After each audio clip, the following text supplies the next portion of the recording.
Pour ça, je dis, lorsque les gens disent les plans de la transition ne sont pas financés, c'est parce qu'ils ne voient pas ce qu'on fait. Personne là, que je vous décris, qui a été syndicaliste, donc qui connaît un peu les rouages de la gestion de l'entreprise, qui a des PME, qui a des sociétés de services, que la façon qu'il a trouvé de détourner 1,750 milliard, c'est d'aller se signer un chèque, entrer à la banque et puis se lever et partir avec. Les gens intelligents peuvent être imprudents, monsieur Akanji. Ça existe.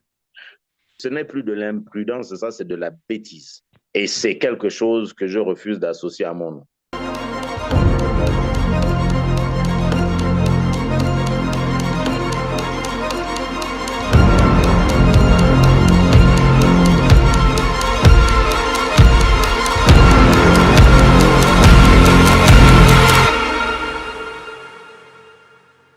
Aïe, c'est votre GSW. Nous recevons aujourd'hui un entrepreneur, un homme de syndicat qui a été également ministre de la République, conseiller spécial du président de la transition Brice Oligui Nguema. Monsieur Nganji, merci d'avoir accepté notre invitation. Bonsoir, merci d'avoir pensé à moi pour discuter un peu du projet du candidat. Je vous laisse le soin de vous présenter un peu à notre audience. Je pense que l'ensemble de ma vie participe à ce que je fais aujourd'hui. Je diffuse d'Okonja. Je suis né ici. J'ai fait mon primaire à Okonja, à la mission catholique ici. Ensuite, j'ai rejoint mon père à la SUCAF, qui à l'époque s'appelait la Socio, où j'ai fini mon primaire et puis je suis allé au CS Henri Silvos de Mwanda jusqu'à la classe de troisième. En classe de troisième, parce que moi je suis né, mes parents étaient déjà séparés. En classe de troisième, j'avais quand même un vrai défi, c'était celui de chercher à connaître ma mère jeune. Donc, j'ai décidé de la rejoindre à Libreville. Donc, à 15 ans, je suis parti en seconde au lycée national Yamba. Mon père, à la fin de sa carrière, était directeur général de la socio, donc j'ai connu ça. Ma mère était secrétaire médicale, donc quand je suis allé chez elle, on était une partie à Libandeng et ensuite une partie à Québec. Donc, j'ai également connu cette vie-là. Ça a forgé un peu mon parcours parce que lorsque vous êtes avec une mère célibataire qui a 5 enfants, et vous êtes le premier garçon. J'étais premier de classe. Et il fallait à un moment faire un choix entre aller poursuivre de longues études, Bac plus X, ou être utile et pragmatique pour le reste de la fratrie. Et donc décider de choisir, passer un concours que Shell Gabon organisait pour les meilleurs élèves des séries scientifiques au Gabon. Donc, je suis sorti lauréat de ce concours-là et je suis allé en Angleterre. J'ai fait un diplôme d'ingénieur en 4 ans. Grâce à une bourse Shell.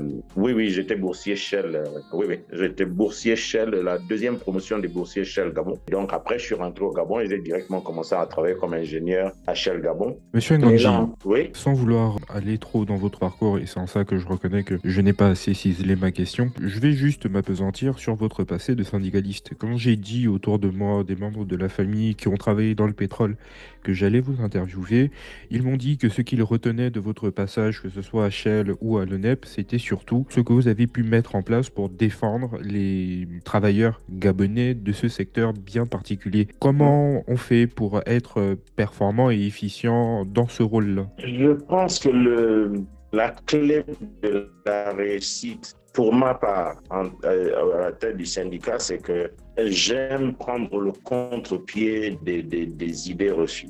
Et à l'époque, l'idée reçue dans le secteur pétrolier, c'est que les ingénieurs, les cadres ou les personnes de niveau directeur ne s'impliquaient pas dans la lutte syndicale. Et moi, j'étais déjà superviseur du terminal de Bamba, donc j'avais un rôle de chef de département ou de directeur de champ. Et donc, cette idée d'être syndicaliste tout en étant à ce niveau de management me plaît avant. Et il faut aussi remarquer que la meilleure façon de faire, c'est d'être sincère avec les gens. Je pense que si vous regardez l'espèce de sociologie dans la zone de Port-Gentil, Port-Gentil est une ville insulaire où un alto-gouverneur aura beaucoup de mal à se positionner comme étant quelqu'un qui lutte contre le système, qui avait déjà aussi cet élément de mérite là en se disant que voilà, les gens du Haut-Togo peuvent aussi faire du syndicalisme et être bons, sincères et loyaux vis-à-vis des idéaux qu'ils devaient défendre pour les adhérents de leur secteur. Donc ça m'a guidé. Et une leçon fondamentale que j'ai gardée du syndicat, maintenant qu'on en parle, c'est que le leader n'est pas forcément le plus compétent, n'est pas forcément le plus gradé. C'est celui qui arrive à mener les hommes. Nous étions un bureau de 10, 9 cadres, et Guy Roger, qui était, je pense, agent de maîtrise ou technicien à l'époque, c'était lui le secrétaire général. Et parmi les 10, même nous qui étions au niveau de directeur, personne n'a jamais, en 7 ou 8 ans, remis son autorité en cause parce que c'était lui le meneur, c'était lui le chef de file, c'est lui qui fixait le cap, c'est lui qui défendait l'équipe. C'était une belle leçon aussi du militant en se disant ce n'est pas parce que tu es le plus gradé, le plus compétent que tu vas forcément être celui qui est le mieux indiqué pour mener la barre. Et surtout, de ce travail syndicaliste, vous étiez un peu le poil à gratter à la fois du management de Shell comme des autorités politiques de l'époque, d'Omar Bongo en particulier. Non, je pense que les gens se trompaient sur cette partie poil à gratter parce que vous allez remarquer que ce qu'il y avait de bon, c'est que le bureau du syndicat avait un haut niveau de représentativité. Donc, les discussions avec les partenaires sociaux, avec notre partenaire qui était l'UPEGA, étaient quand même des discussions structurées d'un certain niveau. C'est vrai que c'était difficile d'en dire ce qu'on attendait de la discussion, mais je pense que si on demande à l'UPEGA, il reprendrait 9 fois sur 10 ce bureau-là, parce que c'est un bureau avec lequel il travaillait. Un avait un petit engagement secret entre nous de ne jamais faire plus de 2 ou 3 jours de grève, parce que à partir du 3e jour, l'impact était sur les populations et pas sur le gouvernement ou sur les entreprises. Vous imaginez bien, pas de carburant, on ne peut pas aller au boulot, on ne peut pas amener l'enfant à l'hôpital et ainsi de suite. Au bout de 3 jours, Libreville est asséché. Donc, on se refusait de franchir le cap. Donc, on préparait le travail à l'avance. Ce que les gens ne voyaient pas, c'est que vous ne pouvez pas mener 2 fronts en même temps. Donc, l'un des éléments de succès de l'ONEP, c'est que nous ne nous sommes jamais mis Omar Bongo à dos. Si vous regardez tous les discours de l'ONEP, nous avions de façon délibérée décidé que si on voulait attaquer le patronat, il fallait que le président soit de notre côté. Donc, nous, on ne l'attaquait jamais. De façon à ce qu'il puisse arbitrer de façon neutre. Et tout ce que nous devions trouver dans chaque discussion, c'est son intérêt à lui dans cette grève ou dans cette discussion, c'est lequel. Et une fois que vous avez trouvé ce qui l'intéressait dans ce que vous étiez en train de faire, il se rangeait de votre côté et il allait vous aider. Donc, les succès de l'ONEP venaient du fait qu'on affrontait le patronat et pour l'État, on faisait du lobbying. On avait vraiment des réseaux, des points d'ancrage dans le palais, des gens qu'on allait voir un mois avant de trancher la grève à qui on expliquait les problématiques. Et je pense que c'est ce que l'ONEP a perdu, c'est cet aspect de se dire on ne se bat pas sur 2 fronts en même temps. Un doit être notre allié parce que c'est l'autre en face que nous essayons de combattre.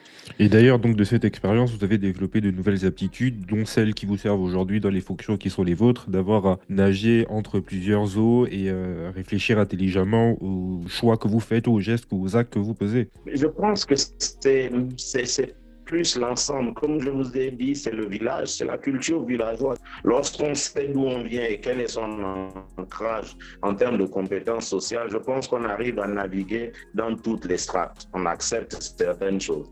La deuxième chose, c'est que, comme je vous ai dit, très jeune, je me suis lancé dans la construction. À 30 ans, j'avais déjà une dizaine de biens immobiliers en location.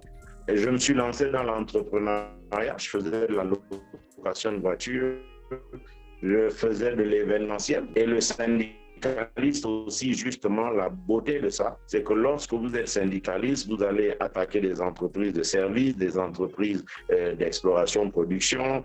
Vous avez une vue sur plusieurs entités, plusieurs secteurs d'activité, ce qui vous donne une richesse lorsque vous le faites, comme je disais, consciencieusement. Vous nous expliquez comment vous êtes arrivé à la tête de Gamon Oil Company, du cabinet du président au conseil d'administration de la GOC. L'une des missions qui vous a été donnée, c'est de faire en sorte que ce soit une société qui soit profitable, la sortir du guêpier dans lequel elle était. Donc c'est déjà les missions que vous aviez en tant qu'administrateur provisoire. Mais lorsque vous êtes confirmé, c'est également ce plan de route qu'on vous donne et de faire en sorte qu'elle soit plus profitable avec des filiales qui soient prospères elles aussi. La GOC, quand je prends les commandes de la GOC, elle a 65 milliards de dettes. Il faut redresser l'entreprise. Donc, la première mission qui m'a assignée, c'est j'ai un budget de facilement 2,5 milliards. Et l'objectif, c'est 3 points, pas de troubles, pas de crise sociale, réduire les effectifs de moitié et réduire les salaires de l'effectif restant, de la moitié restante, de 65%. Vous imaginez bien que le challenge était grand. À ma grande surprise, les négociations ont duré 1 heure et demie avec les employés. Première mesure que j'avais prise, c'est que moi, je suis arrivé à GOC 2 semaines après ma nomination. Nous étions passés de 75% d'effectifs locaux à 99%. Donc, la première décision que j'ai prise, c'est parce que sur les 12 milliards, vous aviez quand même 8 milliards de salaires dédiés à la main-d'œuvre étrangère. Donc, la première décision était simple pour moi, c'était de totalement gaboniser l'entreprise. Donc, ça avait quand même permis de gagner la confiance des agents. Et donc, en 1 heure et demie, on avait bouclé les discussions. On a fini notre plan social et puis l'entreprise a commencé à se redresser. Deuxième image, c'est que GOC, quand je suis directeur général de GOC, nous sommes dans une villa. Souvent, il faut passer par la cuisine pour accéder au bureau de certaines personnes et j'estimais déjà d'emblée que ce n'était pas d'une entreprise qui se voulait société nationale. Gestionnaire du pétrole de l'État gabonais, on ne pouvait pas être dans une villa et on en avait comme ça 3, 4, 5, 6 sites différents. Tous les sites et les locations que l'on avait nous faisaient facilement 2 à 3 milliards de loyers par an, des choses totalement folles. Donc, la deuxième décision était d'acquérir un siège social et d'installer l'entreprise comme une entreprise de son rang, comme vraiment une entreprise pétrolière. On a changé l'identité visuelle pour donner un peu d'esprit d'appartenance. Et c'est là où la crise de légitimité est née. Comme je vous ai dit, moi, je suis à la base un ingénieur de production. J'ai été conseiller de président. Comme c'était post-2016, j'avais été porte-parole d'Ali Bongo Ndimba. J'avais un vrai souci de légitimité à la tête de la GOC. Parce que vous avez aussi en face de vous les patrons de Total, c'est des polytechniciens, c'est des ENAP. Donc, j'étais dans le défi de dire, je ne veux pas être celui qui est là parce qu'il a été porte-parole. Et donc, c'est comme ça que je me suis engagé à passer le concours d'HEC Paris que j'ai obtenu et pendant 2 ans, je faisais justement un executive MBA à Juan-Josa parce que j'avais ce souci de légitimité. L'entreprise qui m'avait été confiée était beaucoup trop importante pour juste faire semblant de savoir faire. J'ai tenu à aller suivre cette formation pour me donner les rudiments de la stratégie, de la finance, de la comptabilité, du marketing, ainsi de suite. Et donc, de là, on a quand même pu décoller. Les chiffres clés pour moi, c'est que GOC, c'était 65 milliards de dettes la première année. J'ai fait 2 ans à GOC, 2 ans et demi maximum. La première année, on était à 65. La deuxième année, on est descendu à 12 milliards. Et quand je partais, GOC était positif de 2 milliards. Donc, ça a pris 2 ans et demi pour redresser l'entreprise.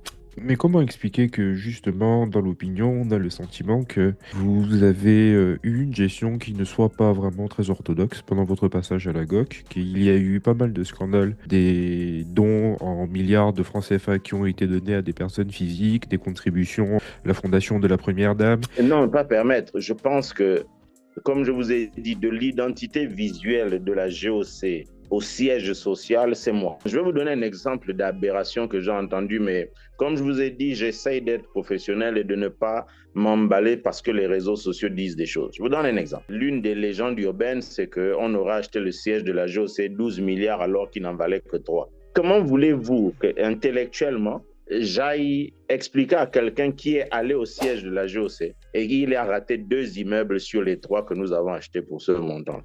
Si vous avez des amis à GOC, vous les appelez, ils vont vous dire non, le siège de GOC, ce n'est pas un immeuble, c'est 3. Parce qu'on avait la GOC, on avait la GOM, on avait Gabon Logistique et Services et on avait Gabon Ingénierie et Construction et Gaboil. Nous avons acheté un siège qui regroupait ces 5 entités. Elle ne tenait pas dans un seul immeuble de 5 étages. Donc, l'acquisition que nous avons faite, c'était 3 immeubles et quelqu'un est allé sur site et a réussi à rater 2 immeubles. Quand vous prenez la montée de Calicac, dès que vous avancez vers la GOC, il y a un gros panneau de 2 mètres sur 1 qui vous dit à droite, vous avez annexe A, annexe B. Donc, si vous me demandez à moi d'aller discuter avec des gens qui font preuve d'une mauvaise foi manifeste, ça n'a pas beaucoup d'intérêt pour moi. Ensuite, il y a la légende urbaine de M. Ngandi Auré.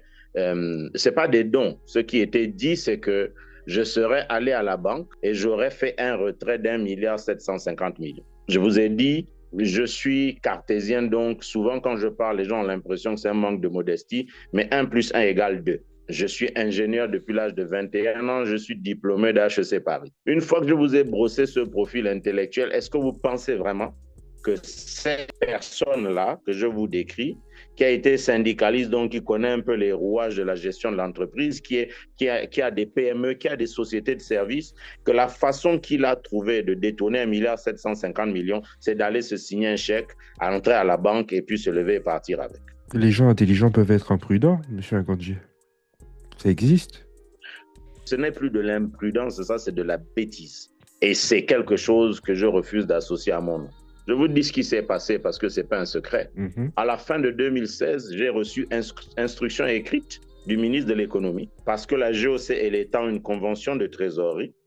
Donc, j'ai reçu une instruction du ministre de l'économie qui me dit, dans le cadre de la convention de trésorerie entre l'État et la République, il souhaitait un appui budgétaire pour la Direction générale des services spéciaux de 3 milliards de francs CFA. Donc, on donne l'instruction en 2 temps à la banque. Donc, l'instruction se passe, on est au mois de mars 2017. J'ai instruit la banque de mettre à disposition des services spéciaux. Il donne le nom de la personne qui est mandatée. L'opération se passe. Et puis, en septembre, parce que je faisais un point tous les 3 mois, à peu près tous les 3-6 mois avec la trésorerie, la trésorière m'appelle et me dit « Ah, écoute, moi, je n'ai pas signé pour ça. » Je lui dis « De quoi tu me parles ?» Elle me dit « Je vois sur les comptes de la GOC qu'en mars, tu as retiré 1,750 milliard. » Donc, je lui dis « De quoi tu me parles ?» Et puis, elle m'envoie les relevés. Et puis, sur les relevés, il y a une opération à mon nom d'1,750 milliard. Donc, je suis allé à la banque avec un huissier pour constater les faits. J'ai fait un courrier à la banque pour leur demander de m'expliquer ce qui s'est passé. On m'a expliqué que c'était une erreur, patati patata. Je vous enverrai l'extrait de l'huissier avec lequel je suis allé à la banque. Je vous enverrai la lettre du ministre et je vous enverrai la lettre que j'ai écrite à la banque pour leur dire que si dans la journée, cette manœuvre-là n'est pas corrigée, je me réserve le droit de leur porter plainte. Donc, ils corrigent.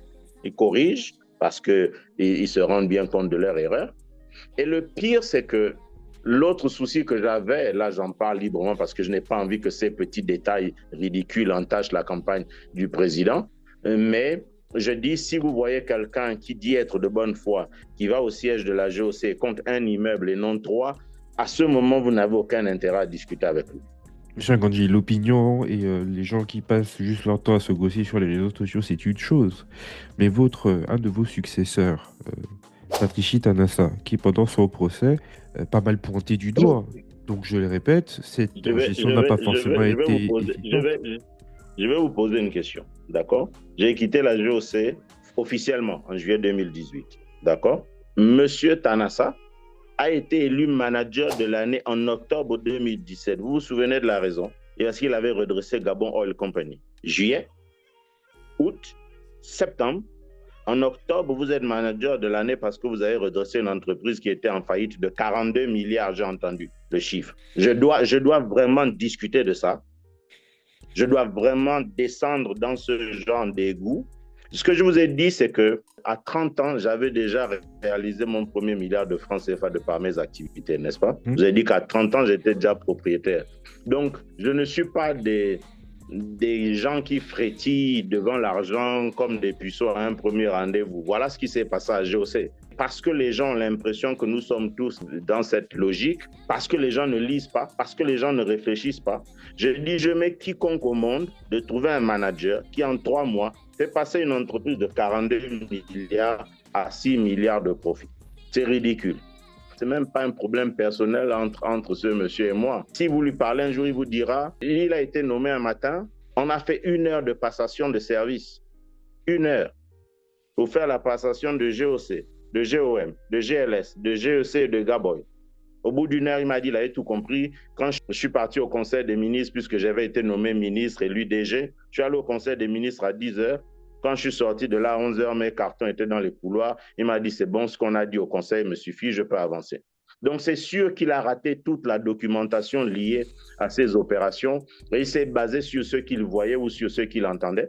Mais si vous me dites, et c'est pour ça que j'ai accepté de discuter avec vous parce que votre contenu me semble cohérent, si vous me dites que vous avez déjà vu quelqu'un qui en 3 mois redresse une entreprise, je vous dirais, OK, félicitations à vous, félicitations à lui, qu'on lui donne la NASA ou quelque chose et qu'il arrête de perdre son temps au Gabon. Lorsqu'on a un peu de pudeur et qu'on vient s'asseoir, qu'on bénéficie ou qu'on jouit entre griffes, parce que c'est ce qui se passait là-bas, de l'effort d'autres personnes, moi, j'ai laissé ma santé à GOC. En 2016, j'ai fait 10 jours dans un semi-coma diabétique parce que je me consacrais à mon travail. Les employés de GOC sont là. Les gens qui parlent parce qu'il faut salir, il faut dire ce qu'on veut dire. Mais je répète ma question. Si vous avez déjà vu quelqu'un qui en 3 mois est manager de l'année parce qu'il a redressé une entreprise, viendrez me dire. Je pense que même juste le temps de s'acclimater à l'entreprise et de voir ce qui se passe, je n'ai jamais fait de don à la fondation. La première chose que j'ai faite avec les agents de la GOC, c'est d'écrire 450 procédures. GOC tient aujourd'hui sur les fonds baptismaux de ce que j'ai fait en 2016 et 2017. Nous sommes en 2025, cette entreprise est toujours debout. Il n'y a jamais eu de scandale financier à GOC. Il n'y a jamais eu de risque de faillite à la GOC.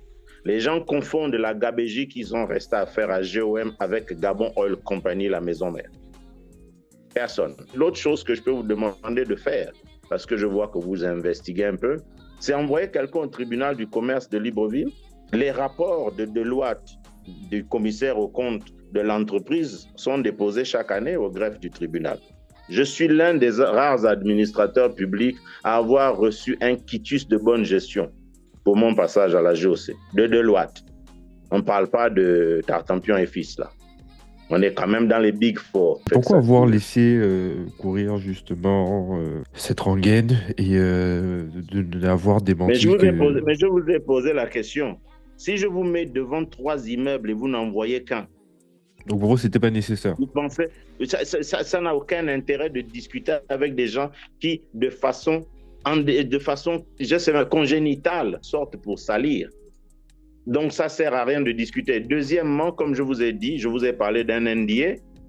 Là, vous vous positionnez comme un média. Vous n'êtes pas en train de vous positionner comme un activiste qui fait des vidéos et puis à qui je ne peux pas donner un certain nombre de billes pour étayer mon propos, n'est-ce pas? Je suis directeur général de la GOC, ministre de la République. Vous pensez que je vais m'atteler à répondre sur les réseaux sociaux, à balancer des documents officiels de l'entreprise sur les réseaux sociaux juste pour se laver mon nom? Oh, pas du tout. Un simple communiqué aurait suffi. Et je suis un professionnel.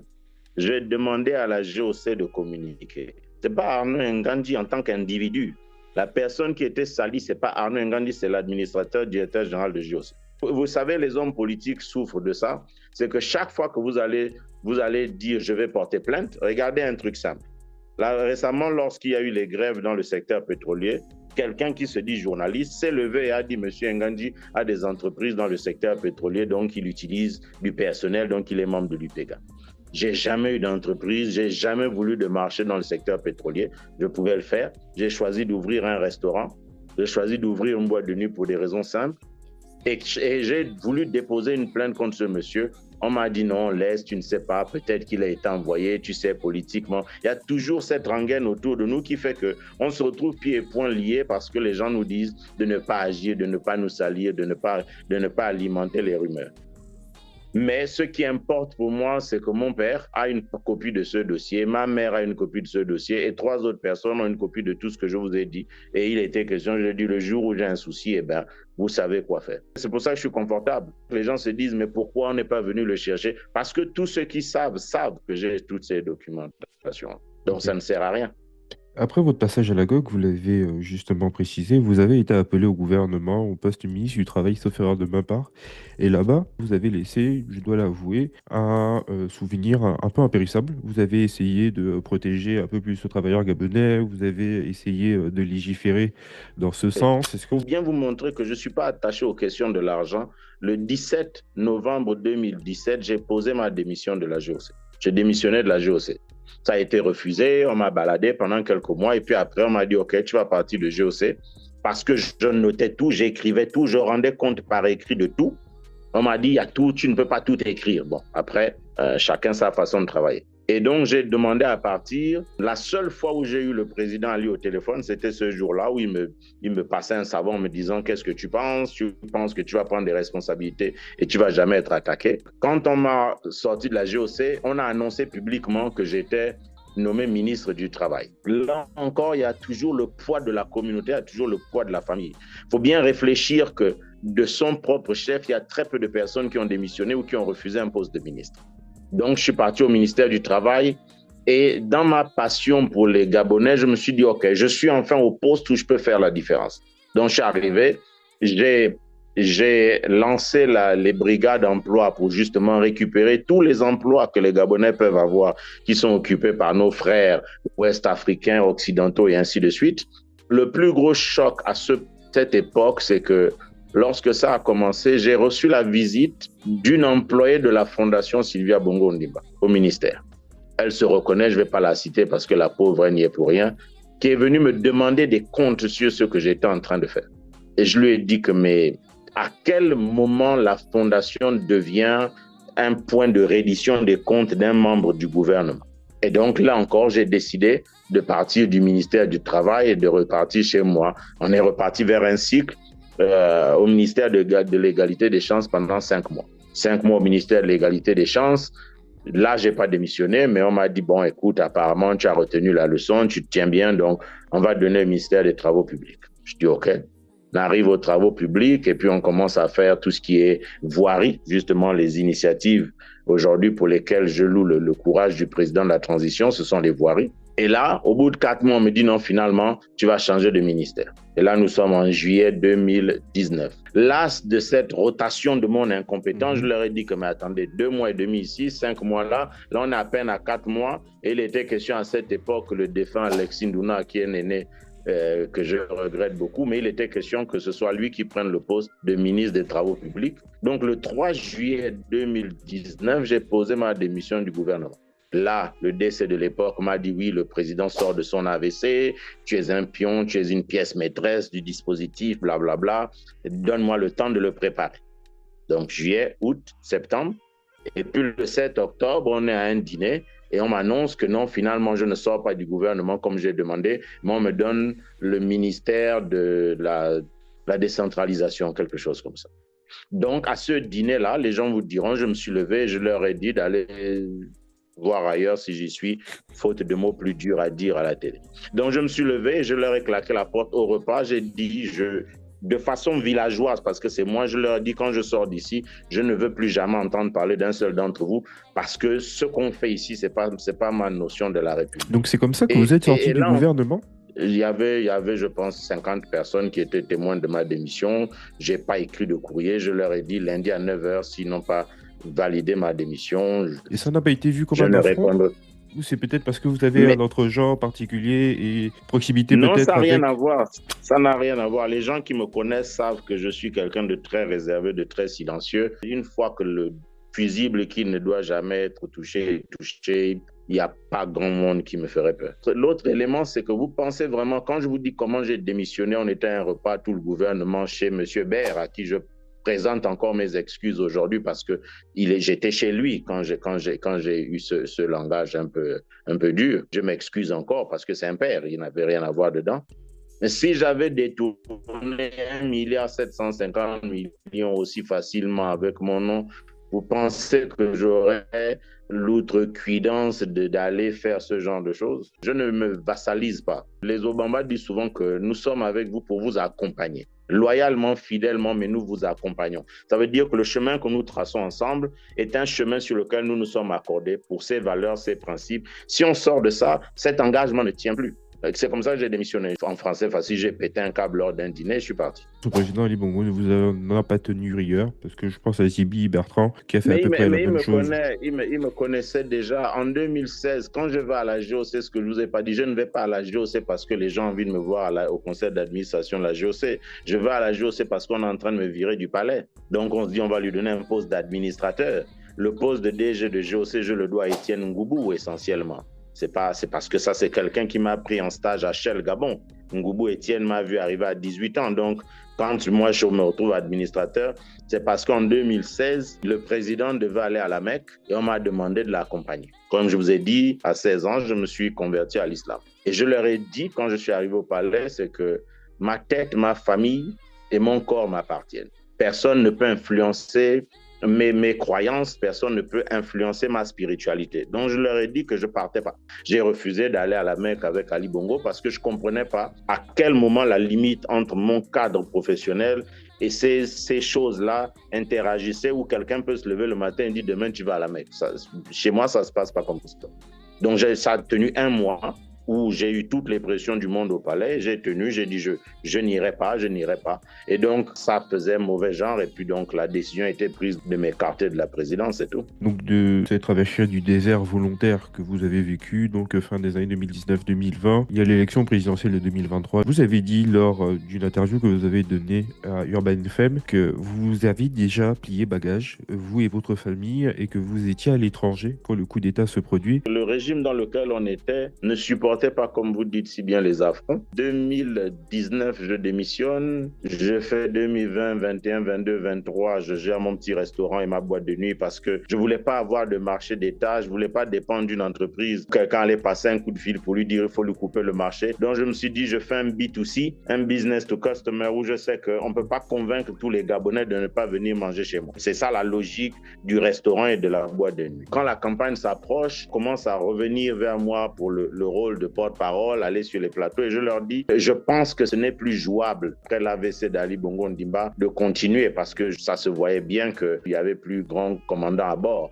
Donc, j'ai préféré démissionner du PDG un mois et demi avant l'élection présidentielle pour que mes positions soient claires, soient connues et qu'il n'y ait pas d'ambiguïté parce que le danger, c'était de les laisser aller aux investitures pour les législatives puisque c'était Élection générale. Donc, voilà. Donc, j'ai démissionné du PDG à ce moment parce que je ne voulais justement pas avoir à être embarqué dans ce qui m'apparaissait comme un mouvement suicidaire et je le leur ai dit. J'ai commencé à recevoir une fois de plus toutes les menaces du monde. Vous avez bien vu, depuis que je suis passé sur Urban FM, comme par hasard, les notions de détournement de la GOC commencent à ressortir et ainsi de suite. Donc, c'est ce petit chantage auquel les gens jouaient et c'était devenu un peu plus pressant sur ma femme et mes enfants. J'ai vendu 2-3 petites activités et puis on est venu s'installer à Reims. Puis, je me suis dit, on va voir s'il y a quoi que ce soit de trop compliqué, on envisagerait de rester là-bas. Comment vous arrivez dans le cercle restreint du président de la transition, Pascheta Oligui Nguema? Je sais que quand vous étiez en France, vous avez été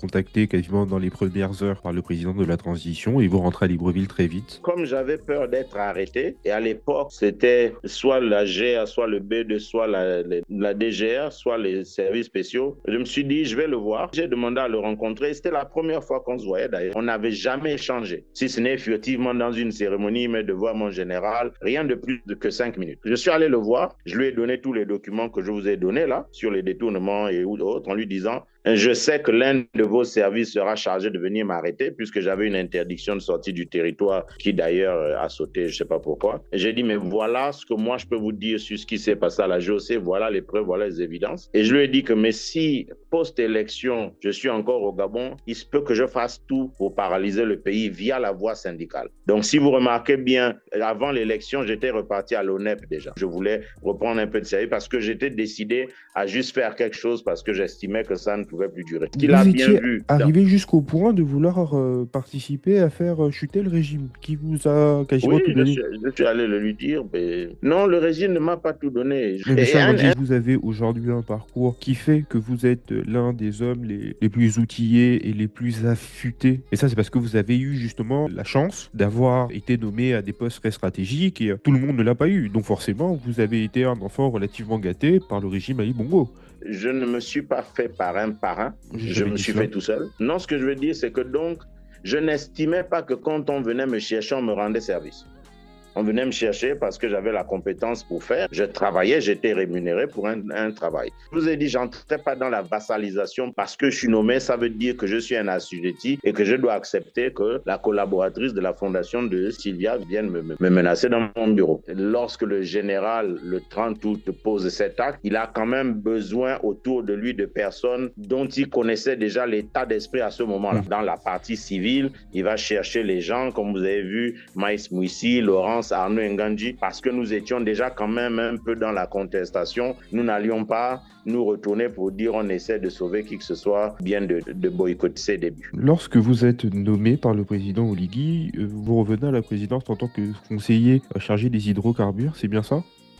pétrole, mine et... Vous êtes donc un conseiller qui a un département relativement important et vous devez faire la jonction avec le ministre du pétrole. Ce n'est pas le rôle du conseiller spécial. Et je pense que c'est justement l'un des travers de l'ancien fonctionnement, c'est que les conseillers spéciaux devenaient les interfaces des ministres. Ce n'est pas notre rôle. Notre rôle, c'est le président qui nous déclenche. Il reçoit un dossier, il nous le transmet, nous l'analysons. Nous sommes une boîte noire. Le président nous donne un dossier, on le traite, on le lui restitue en disant voilà nos avis. Vous êtes là Ensuite, pour lui, il est nourrir sa réflexion. nourrir sa réflexion, un point trait. Nous ne sommes même pas autorisés à signer un courrier qui sort de la présidence de la République. Ce que les autres faisaient, c'était leur indiscipline à eux, mais le général a insisté dès le début que les conseillers spéciaux n'étaient que des boîtes à réflexion et c'est ce à quoi je me suis cantonné et je suis beaucoup plus à l'aise dans cette fonction d'influence, d'analyse que d'être au devant de la scène. Le président Oligui met très souvent en avant dans sa politique de nationalisation le rachat de la société pétrolière Assala. Vous avez été au fait de ce dossier. J'ai cru voir un article passé il y a quelques semaines disant que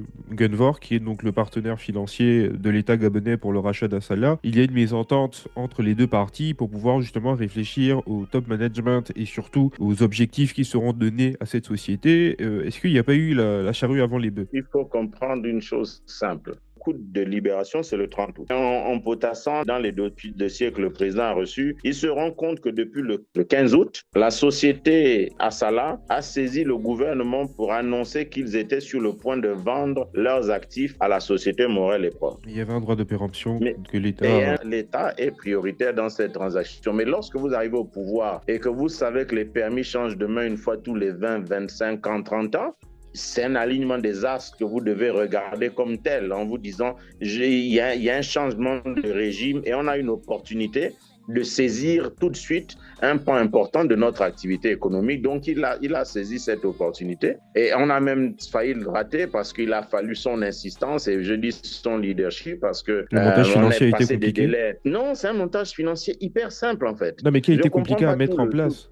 Il faut que vous compreniez que lorsqu'on vend le pétrole, celui qui détient la ressource fixe le prix. La même raffinerie, si vous lui donnez deux bruts différents, aura un rendement différent pour chaque brut, d'accord? Ça veut dire qu'une raffinerie A, si vous lui donnez un baril de Rabi, un baril de Forcados, l'un va lui donner 40% de pétrole, l'autre va lui donner 50% de pétrole. Et c'est pas la même façon de traiter. Donc, certaines raffineries dans le monde ont été designées pour avoir le rendement le plus important avec le Rabi Blend. Le Rabi Blend, il n'y a que nous qui le fournissons. Dès le moment où vous tenez l'entièreté de la production, vous contrôlez aussi un peu la raréfication de la matière première sur le marché. Donc, vous allez gagner de ce côté. Donc, Gunvor a un intérêt parce que eux, c'est des traders. L'intérêt du trader, c'est d'avoir le maximum de volume sous son contrôle. Donc, Gunvor, voyant l'opportunité d'avoir tous les volumes de Rabi sous son contrôle, décide d'accompagner la République dans l'acquisition. Mais ce montage est des plus simples au monde.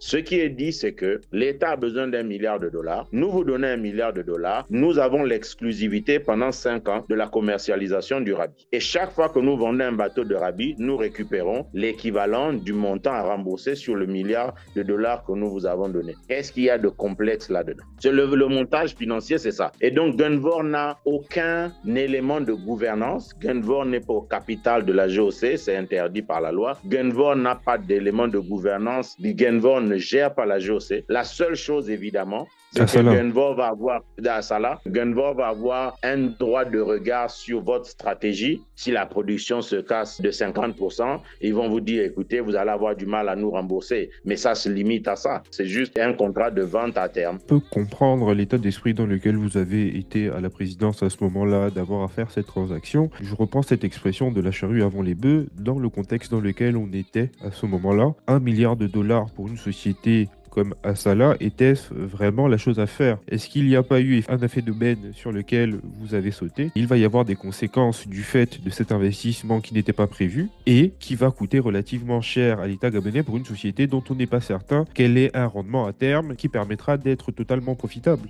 mais quelqu'un d'autre était sur le point de l'acheter. Ce quelqu'un s'appelle Morel et Prom. Donc, ce que je vous dis, c'est que cette société est très, très, très rentable. La problématique n'est pas là. La problématique, c'est le gabono-pessimisme de dire nous sommes incapables de faire. Mais je viens de vous dire que depuis 2016, GOC est géré à 100% par des nationaux. Le personnel d'Assala, ce ne sont pas des extraterrestres, c'est des hommes comme vous et moi. Donc, je vous dis à titre personnel, c'était jouissif de racheter Shell Gabon. Parce qu'Assala, c'est Shell Gabon. Ensuite, à titre national, vous avez un État pétrolier qui a 20 000 barils par jour de produits sur une production totale de 200 000. Nous ne pesons rien du tout. Le Nigeria détient plus de 50% de tous les permis pétroliers de son pays. Et ce que les gens font, c'est souvent quoi? C'est de nous comparer à Dubaï, de nous comparer aux Émirats en disant les autres sont des pays pétroliers. Non, on n'est pas pareil. À Oman, par exemple, si vous arrivez, vous êtes Shell, Total, qui vous voulez, ils vont vous dire, vous avez que 40%. Minimum 40% doit être détenu par une société de droit détenue par des Omanais. Mais monsieur Ngandji, ce n'est pas à l'État de se substituer au secteur privé. Attention, l'État n'a pas racheté Assala, c'est Gabon Oil Company. Mais Gabon Oil Company, c'est une société parapublique, donc c'est également l'État gabonais et c'est un peu une dette cachée que vous avez constituée. Ok, c'est la GOC qui est en ligne de mire, c'est elle qui s'est endettée, mais ça reste l'État gabonais qui a prise sur les décisions qui sont prises par cette société et donc c'est un risque qui est pris alors que l'État sort totalement de son rôle. De façon technique, le risque, vous le voyez. La société GOC a acheté Assala. Assala est un champ mature comme tous les champs matures du Gabon. Et donc, pour booster la production, ce qu'il faut faire, c'est faire ce qu'on appelle secondary recovery, à savoir de la récupération secondaire. Soit vous faites du gaz lift, soit vous faites des ISP, soit vous faites des workovers, soit vous faites du fracking, de la perforation. Enfin, vous devez travailler sur les puits. En face de ça, vous avez entendu il y a 2 semaines, on a racheté la société SMP. La société SMP est une société de forage. GOC est le seul client de SMP. Dans certains pays, lorsque vous faites la consolidation d'une entreprise, on va vous dire les entreprises pour lesquelles vous êtes le seul client, vous devez consolider leurs risques dans vos risques, n'est-ce pas?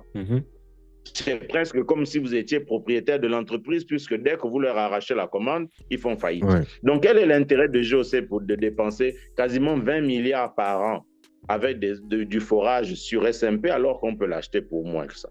Donc, on a acheté SMP. Ça vous montre bien que la GOC a une vraie stratégie de dire nous avons acheté un champ mature, nous allons avoir besoin d'investir ou d'avoir de grosses campagnes de workover sur nos puits. Plutôt que d'avoir des contrats de service, on achète une société de forage qui va exécuter notre programme de workover et pourquoi pas attaquer les programmes de workover d'autres sociétés. C'est une stratégie limpide. Maintenant, la seule chose que les gens voient, c'est de se dire, c'est presque dire aujourd'hui que lorsqu'une société pétrolière a un champ en déclin, c'est la catastrophe. Mais toutes les sociétés pétrolières gèrent le déclin de leur champ. Ce n'est pas un fait lié à la GOC. Grabi Kunga, en 98, quand j'entrais à Shell Gabon, on faisait 250 000 barils. On est à 30 ou 40 aujourd'hui. Donc, Grabi Kunga, même quand c'était Shell et Total et Amerada S, gérait le déclin de sa production au mois le mois. Il n'y a rien d'extraordinaire ou de farfelu pour un pétrolier de dire qu'un champ mature, la chose que vous devez gérer, c'est le déclin de la production. Un champ mature, le risque que vous avez, c'est d'avoir des puits secs. Ce n'est pas une surprise, ce n'est pas une aberration technique, c'est le day-to-day, la gestion des champs matures. L'autre acquisition que le président de la transition a faite justement récemment, c'est Tullow. Sauf erreur de ma part, Tullow intervient principalement dans tout ce qui a trait à l'exploration pétrolière. Tullow a en non opéré quasiment 12 000 barils. Donc là encore, vous voyez un peu, c'est pour ça que je dis aux gens, c'est que moi, j'entends souvent des critiques sur le président Brice Clotaire Oligui Nguema et je vous ai dit que l'ONEP m'a enseigné que ce n'est pas les gens qui ont les diplômes là, qui parlent au plus que parfait du subjonctif qui sont les meilleurs leaders, d'accord? Ce sont des gens qui d'abord sont pragmatiques et qui ont passé leur vie à mener les hommes. Et je vais vous expliquer la partie brillante du rachat de Tullow, c'est qu'on a un risque sur Assala, comme vous venez de dire, qui est de dire la production en déclin. Donc, on doit avoir des ressources pour soutenir nos investissements de ce côté. Tullow, c'est de l'argent, les mains dans les poches. Pourquoi? Parce que Tullow ne fait que du non-opéré. Ça veut dire que Tullow achète des actifs dans des champs qu'il n'opère pas, les autres les opèrent pour eux. D'accord? Donc là, ce que l'État a acheté, c'est 12 000 barils risque-free parce que c'est d'autres qui opèrent pour nous. Et tout ce qu'on fait à la fin du mois, c'est récolter nos 12 000 barils. Donc, quand vous faites tous vos plans de trésorerie, vous avez encore une garantie supplémentaire que vous allez avoir 12 000 barils de pétrole par jour garantis, par mois plutôt garantis, qui n'ont pas de charge réelle derrière. C'est brillant. Vous achetez le sous-traitant, vous faites une intégration verticale sur le sous-traitant qui vous coûte le plus cher et vous achetez des actifs non opérés pour alimenter votre trésorerie. Je ne sais pas.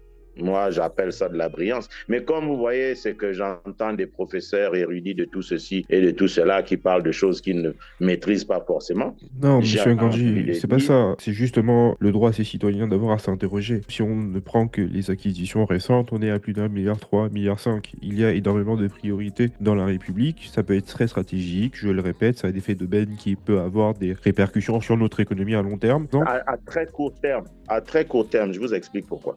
Mettez ça en face de la dette dont le président Oligui a hérité. Vous avez un pays qui est asphyxié par sa dette et qui produit 20 000 barils de pétrole. La beauté du geste, c'est qu'en achetant à Salah, vous passez de 20, on a acheté à Salah, on a récupéré au Bangui gratuitement parce que c'était la fin du contrat. On ne parle pas assez d'Obangé. Obangé, c'est, je pense, 10-15 000 barils, je ne sais plus exactement.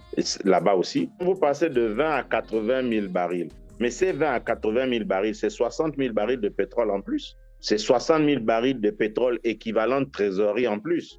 Donc, si à 20 000 barils, vous étiez endetté et asphyxié par votre dette, l'acquisition de ces 60 000 barils en plus triple votre trésorerie issue du secteur pétrolier. Ça triple votre trésorerie, mais ça impacte et ça alourdit d'autant plus votre dette. Donc vous pouvez avoir plus de trésorerie, mais vous allez devoir tout de même... C'est pour ça que je vous dis, sur ces 60 000 barils, vous allez décider de consacrer 10, 15 000 barils, allez même 20 000 barils au remboursement de votre dette. Ça vous fait toujours un gain de trésorerie nette de 40 000 barils. Et donc, si vous aviez vos paliers de remboursement qui vous étouffaient à 20 000 barils, 40 000 barils de plus en net, après avoir éliminé les barils dédiés au remboursement de votre achat, les 40 000 barils vous donnent une bouffée d'oxygène. C'est pour ça que le président parle de restructuration de la dette, de reprofiler la dette, d'ouvrir des marges où il peut trouver des ressources de trésorerie.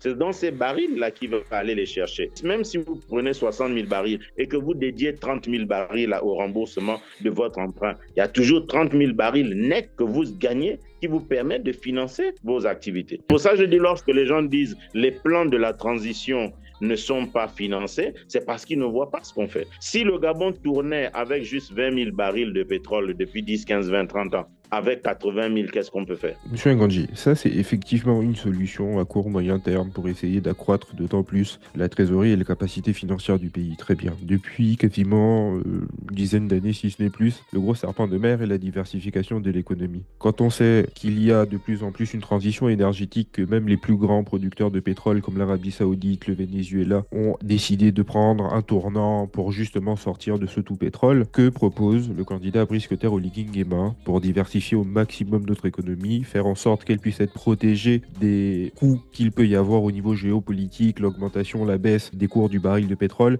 Quand va-t-on sortir de cette malédiction des ressources naturelles? D'accord. Je suis surpris que les gens ne voient pas Belinga arriver comme étant l'une des premières sorties, même pas la première, la sortie par excellence de la dépendance du pétrole, ce sera d'abord Belinga. Assala nous a coûté 1 milliard de dollars. Le projet Belinga, c'est 26 milliards de dollars. Donc, le projet Belinga, c'est 26 Assala. Je ne sais pas si le Gabonais réalise qu'en un claquement de doigts, on va descendre à 5%, 10%, 15% peut-être du PIB. Parce que la mine de fer va être le moteur de notre diversification demain. Mais ça reste encore l'exploitation des ressources naturelles, à nouveau. Non. C'est pour ça que je vous ai dit, attention. Si vous regardez le schéma du chemin de fer Belinga-Mayumba, on va passer par Boué. Vous avez le manganèse qui passe par Boué. Donc, vous allez avoir un hub de transformation à Boué. On n'est plus en train de faire juste de l'exploitation. Ce qu'on dit, c'est qu'on a du manganèse à foison, on a du fer. Les deux lignes de chemin de fer vont se croiser à Boué. On aura un pool logistique à Boué où on va faire de la première transformation in situ. Mais si vous regardez les trois projets, Belinga, chemin de fer Belinga-Mayumba, le port en eau profonde de Mayumba, le barrage hydroélectrique de Boué avec son interconnexion au Cameroun et à la Guinée équatoriale, nos pays frères. Est-ce que vous imaginez qu'on va tourner à 10, 15 points de croissance pour les 10 prochaines années? On aura plus de croissance qu'on ne saura quoi faire avec. Monsieur Ngandji, Oui. excusez-moi de vous couper. Effectivement, Belinga peut avoir un attrait très important. Mais le gros problème, c'est qu'on a pris énormément de retard avec ce projet. Les Guinéens sont en train de créer la mine de Simandou. Ils sont très avancés. Il va falloir gagner en temps et être les premiers à pouvoir exploiter justement ces minerais, ce minerai de fer. Parce que sans quoi, si ces trois projets se font... Non, il faut que vous compreniez que je vous ai dit, c'est comme les raffineries. C'est comme les raffineries. Les raffineries sont designées pour un brut précis. Fortescue est l'un des géants miniers au monde. Lorsque Fortescue se lance, ils ont leur circuit à eux. Ils ont leur schéma, ils ont leurs clients, ils ont des clients qui sont déjà engagés dans ces projets-là. Il ne faut pas croire que l'un est en compétition forcément avec l'autre. Ça, c'est la première chose. La deuxième chose, c'est de dire, nous ne sommes pas dans une logique qui est de dire que parce que les uns développent leur... On a des mines au nord du Gabon, de l'autre côté, au Cameroun. Ils sont aussi en train de construire une ligne de fer pour aller vers Kribi. Ça ne veut pas dire que le Gabon doit arrêter de pousser son économie et de développer son économie. L'un des éléments de la vision du président Oligui, c'est de dire le Gabon est situé de façon idéale à 300 millions de consommateurs demain. Si vous prenez l'Europe, l'Europe est construite. Vous prenez l'Asie, l'Asie est construite. Vous prenez les États-Unis sont construits. Selon vous, où est-ce que nous allons trouver les besoins qu'il y aura en acier demain? Est-ce qu'on va chercher à construire des gratte-ciel demain? Donc, on est dans un positionnement stratégique sur le moyen terme en se disant, lorsqu'on commence à développer une industrie de ferro-manganèse, une industrie de sidérurgie au Gabon, on touche 300 millions de consommateurs, on touche 300 millions de personnes, on touche une quinzaine de pays qui sont sur le point d'entrer dans une phase émergente où ils vont commencer à construire et avoir besoin de ce qui sera produit au Gabon. Donc, on ne peut pas se permettre de rater le coach, justement. On ne peut pas se permettre d'attendre plus longtemps parce qu'il y a des sceptiques. C'est même pas question de scepticisme. Il y a une réalité, une contrainte économique qui s'impose à tout le monde. Si il y a un excès de pétrole de fer sur les marchés, les cours vont être très bas. Et donc, ça reste très peu profitable. Vous avez dit qu'il y a un besoin important en investissement pour pouvoir justement faire cette exploitation du fer de Belinga. Ça va coûter très cher. Et donc, si en plus, en contrepartie, vous vendez le fer à vil prix, et je reprends ma question, que faites-vous pour la diversification de l'économie? Parce que le plus important, ça va être de transformer ces matières premières sur place pour pouvoir les revendre à un meilleur prix que si ce n'était que des minerais bruts. Ma préoccupation à ce niveau-là, est-ce qu'on a conscience de cela? L'idée de la transformation, je vous l'ai donnée. Je dis, on va redire la même chose 50 fois, mais ça ne changera pas. Ce que je vous ai dit, c'est que si vous voulez maximiser la valeur de votre manganèse et de votre fer, vous allez vers le ferro-manganèse, vous allez vers la sidérurgie. D'accord? C'est ce vers quoi nous sommes en train d'aller. Donc ça, c'est la diversification de l'économie, c'est la transformation. L'autre élément d'information peut-être, mais est-ce que vous avez remarqué que ce sont les producteurs qui contrôlent les prix? L'OPEP contrôle le marché du pétrole. Vous ne verrez jamais, et chaque fois que le marché fait des soubresauts, les grands producteurs s'arrangent toujours à tirer leur épingle du jeu. Ce qu'il faut qu'on fasse maintenant, c'est juste que le Gabon entre dans ce carré des grands producteurs de fer pour avoir sa place à la table et avoir son mot à dire lors des discussions. Je n'ai aucune inquiétude là-dessus, parce que pour dire que l'inquiétude qu'il y a sur ce genre d'industrie, c'est lorsque la croissance des pays moteurs tels que la Chine se casse la figure. D'accord? Or, nous, on est en train de se positionner pas sur la croissance des pays comme la Chine, mais sur la croissance des pays africains. Il y a tout à construire en Afrique. Vous êtes d'accord avec moi? Donc, la visibilité sur les besoins en fer, sur les besoins en acier, sur les besoins en manganèse des 15-20 prochaines années, elle est africaine. Et c'est pour ça que toutes les questions d'interconnexion par la route, par ceci, des pays ne fût-ce que de la zone CEMAC prend tout son sens. Donc on a les deux ressources au même endroit. Il y en a qui vont développer juste du fer. Nous, on a et le fer et le manganèse. Un autre sujet d'importance, sans quoi tous ces projets ne peuvent pas voir le jour, le déficit énergétique que connaît la République gabonaise. Un autre serpent de mer dont on a énormément de mal à pouvoir en sortir. Le général Oligui a donné l'impression de naviguer un peu à vue quand on voit les différents administrateurs, directeurs généraux de la SEG qui se sont succédés, en donnant même le sentiment que c'est en changeant des têtes qu'il va y avoir peut-être du changement à la SEG. Quelles sont les actions qui vont être mises en place pour doter le pays d'infrastructures modernes, d'infrastructures énergétiques modernes, permettant de rattraper les 30 ou 40 années de retard et préparer le pays pour les 30 prochaines années? Que prévoit le général Oligui dans ce secteur? La SEG a en possession, en actif immobilisé au haut du bilan de la SEG, 80 mégawatts de turbines en panne.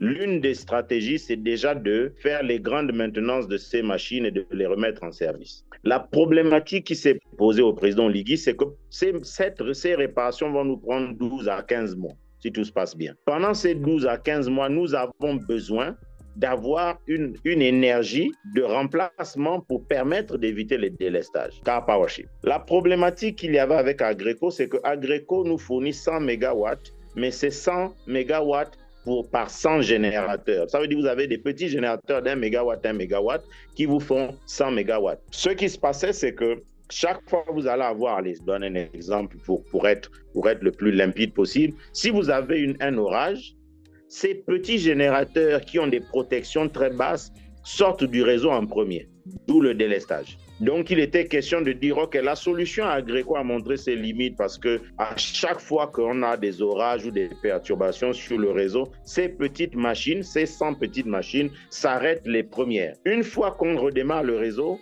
on doit redémarrer les grosses machines et ensuite faire monter chaque machine l'une après l'autre pour que les 100 mégawatts arrivent en ligne. Donc, vous avez la solution qui sort du réseau tôt et qui met 3 heures à revenir sur le réseau, d'où la durée de délestage. Ce que Car Powership nous offre, c'est 2 fois 70 mégawatts. Donc, on a des machines beaucoup plus stables qui sont au même niveau de fréquence que les machines de la SEG, ce qui fait que le réseau est beaucoup plus stable désormais et subit moins les soubresauts des perturbations sur le réseau. Donc, 2 branches. La première, c'est de dire nous avons besoin de temps pour réparer nos 80 mégawatts que nous avons en propre. Pendant ce temps, les Gabonais souffrent. On prend la solution Car Powership. Elle est un peu onéreuse, certes, mais comme je dis, le bien-être des populations avant tout. C'est pour ça que ce contrat est de 3 ans parce qu'on a 15 mois renouvelables une fois au cas où on a des retards sur nos infrastructures à réparer. Ensuite, on a les projets de Kingele Aval qui vont nous amener 50 mégawattheures. On a des projets de centrales thermiques aussi qui vont compléter. Car Powership aussi et se positionne sur la construction de 150 mégawattheures supplémentaires. Et puis, on a le barrage de Boué qui va nous produire jusqu'à 700 mégawatts. Grosso modo, les 1100 mégawatts dont le président parle lors de ses discours viennent de là. Mais comme je vous dis, je répète encore, la stratégie est simple.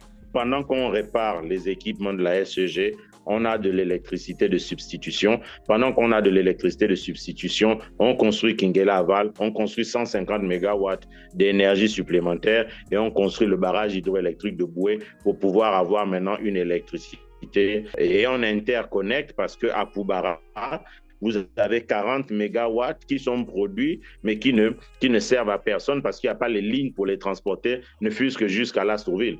Donc ça aussi, ce sont des petits éléments d'aménagement autour de ces projets qui vont avoir lieu. Quels sont les moyens qui vont être mis à la disposition de la République pour pouvoir justement payer ces investissements? Ça va être des investissements importants, on parle de plusieurs milliards. La solution de Car Powership était vraiment la seule solution d'urgence, sauf erreur de ma part. Si la première fois le contrat avec Car Powership a été suspendu, votre nom d'ailleurs a été cité, vous avez été consulté, on avait préféré surseoir au projet de Car Powership.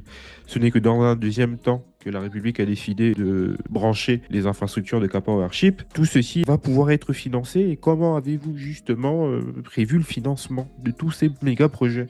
La plupart des projets que je vous citais sont des projets en convention style PPP. Ce que vous allez avoir, c'est que la plupart des projets sont financés par des investissements privés qui, eux, se remboursent sur la vie du projet. Donc, vous aurez des conventions de 10, 15, 20 ans en fonction des projets et ce qui vous permettra d'avoir vos financements. Nous avons des partenariats publics-privés avec des investisseurs et des pays amis qui se positionnent pour financer les projets et ensuite obtenir l'exploitation derrière. C'est du montage de projets basiques, c'est du financement de projets. Vous avez un investisseur qui, lui, va lever les financements et ensuite, vous lui donnez une convention d'exploitation du projet sur 10, 15, 20 ans et après, le projet revient à la République gabonaise. Mais On quelle est va pas, on votre ne réinventera pas la roue là-dedans. Mais quelle est votre ambition à la matière? Quand on sait le déficit énergétique qu'on connaît, normalement on est en capacité, si on avait les infrastructures qui le permettaient, de pouvoir produire à peu près 6000 mégawatts. Et là, vous parlez d'arriver à peu près 1200. Ce qui pourrait être très efficient, c'est à peu près 1600 mégawatts. Quelle est votre ambition en la matière pour pouvoir justement faire de la République gabonaise une espèce de puissance énergétique? Là, on a fait par exemple un partenariat avec la Guinée équatoriale pour pouvoir éclairer le nord du pays, mais le Gabon a l'ambition de pouvoir être aussi une puissance qui exporte son énergie. À l'heure actuelle, ce que le président Oligui dit, c'est que dans ces 2 premières années, ce sur quoi il va se concentrer, c'est améliorer les conditions de vie des Gabonais, donc amener les 60-80 mégawatts nécessaires pour stabiliser la fourniture d'électricité pour les citoyens, pour l'électricité civile. Et ensuite, les 1000 mégawatts sont d'abord de l'électricité destinée justement à financer notre diversification économique. Donc, on a d'abord besoin d'électricité nous-mêmes. On aura une interconnexion, comme je vous ai dit, avec la Guinée et le Cameroun, de façon à ce que si ces pays frères ont des besoins comme nous, on a eu besoin de l'appui de la Guinée, ben, le Gabon n'hésitera pas à leur fournir de l'électricité. Mais comme je vous ai dit, il nous manque 60 mégawatts. On est en train d'en construire 1000. C'est largement suffisant aujourd'hui pour financer notre industrialisation et avoir de la marge que l'on peut vendre au moins aux 2 premiers pays que je vous ai cités. Je reprends ma question. La solution K-Powership était vraiment la solution idoine en la matière? Il n'y a personne d'autre qui propose cette capacité-là en installation mobile. Proposez. Moi, je vous dis, je suis preneur d'une solution où vous signez le matin et 2 mois plus tard, elle est à Libreville et elle vous fournit 150 mégawatts. Ça n'existe pas. Ils sont les seuls. Les autres viennent et vous disent on va construire une centrale et ça prend 2 ans. Vous pensez que les Gabonais qui souffraient de délestage et commençaient à avoir tous les jours des appareils grillés, des enfants qui pleurent, des risques de braquage, pouvaient encore attendre 2 ans qu'on construise des centrales, qu'on apparaît au plus pressé. Et K-Powership, pour la flexibilité, la vitesse de déploiement et le côté efficient des installations, parce que ce sont des installations très performantes, était la seule solution qui pouvait être déployée dans les délais qui étaient les nôtres. Il n'y en a pas une autre qui a cette capacité de déploiement et de mise en service quasiment turnkey. C'est une turnkey solution, c'est du prêt-à-porter en fait. Mais qui coûte très très cher, en espérant que ça ne finisse pas en litige in fine. Espérons, comme je vous ai dit, je vous avais bien lu partout que j'ai eu mes positions parce que les conditions contractuelles à l'époque, j'estimais qu'elles n'étaient pas favorables à la République gabonaise. Elles ont été revues, mais au début, il était évident que ce contrat n'était pas profitable pour le Gabon. Et donc, la petite crise dans laquelle nous sommes passés, vous aviez des clauses comme quoi, si on ne payait pas K-Powership au bout de 2 mois, ils étaient autorisés à saisir la SCG et tous ses actifs au Gabon. Et comme je vous ai dit, vous avez vu tout mon parcours, il y a toujours ce fil d'Ariane qui est le patriotisme. Il est impossible qu'un dossier qui passe par la présidence de la République avec un président patriote et des conseillers patriotes puisse être validé alors qu'il met à mal la souveraineté énergétique du Gabon. Donc, c'était un de ces points, c'était celui-là. Deuxième point, c'était essentiellement le fait que la SEG qui s'engageait devait d'abord nous fournir les garanties de trésorerie pour justifier sa capacité à fournir le fuel, c'est tout. Parce qu'on ne voulait pas aussi que la SEG s'engage sans avoir fait le montage financier nécessaire pour fournir le carburant aux navires de K-Powership. Quelle est la conception de l'ensemble de ce besoin, aussi bien dans l'éducation, dans la formation, et l'économie soit la plus dynamique possible pour qu'il y ait une création de richesse et une création d'emplois que propose le général Oligui en la matière, à part Taxigam? Je vous ai dit, moi, j'étais premier de classe, je suis allé faire un bac+3. Un bachelor, même si on vient faire des équivalences à l'UOB, on dit que c'est la maîtrise, c'est 3 années d'université. Mais si vous faites la moyenne de toutes mes moyennes de 6e à terminale, ça faisait 16. J'ai choisi d'aller faire 3 ans d'études. j'ai fini ministre de la République. Donc, il faut aussi éviter le discours élitiste qui est de dire que le Gabon ne va évoluer qu'avec des docteurs en sociologie, en Non, anthropologie, ce en n'est pas ce lettres que j'ai modernes et dit. ainsi de suite. Non, ce que je veux dire, c'est, j'arrive à ce que vous dites, c'est que ce qui manque le plus au Gabon, c'est les artisans. Notre économie est assise sur des hauts cadres qui gèrent du personnel expatrié. Le chômage des jeunes, les jeunes qui cherchent du chômage, ne sont pas des jeunes qui cherchent à tout prix à être directeurs généraux de la GOC. Ce sont des jeunes qui ont envie d'être des électriciens, mais on ne les forme pas. Et le message de Taxi Gab n'est pas l'institution, la première institution que le général veut changer, c'est le Gabonais. Je m'explique. Lorsque vous prenez le taximan, à l'époque, Omar Bongo avait aussi offert 1000 taxis à des jeunes Gabonais, n'est-ce pas? Ce qu'ils ont fait, c'est que les jeunes Gabonais allaient s'asseoir au café à Pélisson et puis ils prenaient un de nos frères camerounais, nigérians, ils lui donnaient le taxi et ils attendaient la recette le soir. Parce que dans le subconscient collectif, être taximan était comme vous dites, un métier, oui, qui ne semblait pas glorifier celui qui le pratiquait. Or, ce que le général veut changer avec Taxi Gab, ce n'est pas juste dire le Gabonais doit faire taxi, c'est de dire si vous changez votre perspective sur la vie, si vous changez votre perspective sur comment vous regardez les métiers pour lesquels nous avons besoin de ressources, il se peut que vous y trouviez du bonheur et même de la richesse. Et vous allez voir que ce qui se passe dans les taxis gabonais, c'est vraiment magnifique pour moi. C'est ce changement d'institution dans la tête du Gabonais qui arrive. C'est que vous voyez un Gabonais qui a une cravate, qui a un nœud papillon, il est au volant de son taxi. C'est cette fierté que le Gabonais doit avoir à faire des métiers autres qu'être ingénieur et directeur que le président essaie de nous inculquer. Il faut regarder au-delà du taxi en vous disant, une fois que le Gabonais commence à voir qu'un de ses frères est heureux en étant chauffeur de taxi, il va se dire, je peux être heureux en étant caroleur, je peux être heureux en étant plombier, je peux être heureux en étant électricien. Monsieur Ngandji, loin de moi la volonté d'avoir un sentiment un peu réducteur, d'autant plus qu'on peut commencer en tant que chauffeur de taxi, être très installé après dans le secteur Et en avoir des 10 demain. transports, voilà, et se développer, être un champion national. Beaucoup ont commencé d'abord avec des petits métiers, et c'est une fois qu'ils ont été confrontés justement à la gestion, qu'ils ont eu une activité en main, qu'ils ont pu justement s'installer et grandir et Je, grossir. Sur le principe... je vais vous raconter une anecdote de la GOC. Je suis arrivé un jour et j'ai trouvé la dame de ménage en pleurs parce qu'elle était affectée par un problème avec son fils qui est DREPA. Elle était en larmes et je lui ai dit, mais qu'est-ce qui se passe? Elle venait me voir et je lui ai dit de façon brutale que moi, je ne fais pas les trucs des autres DG qui donnent l'argent au personnel tous les matins. Et je lui ai dit, vous avez un salaire, qu'est-ce qui se passe? Elle me dit, oui, mais monsieur, je fais quoi avec 120 000? Et puis je la regarde, je dis comment ça 120 000? Je lui dis, la loi dit au Gabon, le salaire c'est 150 000. Elle me dit non, le monsieur c'était un expatrié malheureusement pour nous, un Français je pense, ou il était français, quelque chose comme ça, et qui les employait. Et puis je l'ai reçu au bureau, je lui ai dit, mais vous savez que la loi au Gabon dit que c'est 150 000? Il me dit oui, mais moi, patati, patata, enfin, on ne s'est pas accordé, donc j'ai rompu le contrat. Et j'ai dit aux dames des ménages, est-ce qu'il faut que quelqu'un vous dise comment faire le ménage de la GOC? Elles m'ont dit non. 2 mois après, j'ai fait un voyage en France. Je leur ai acheté de l'équipement de nettoyage. Je leur ai monté une société de nettoyage et je leur ai confié la gestion.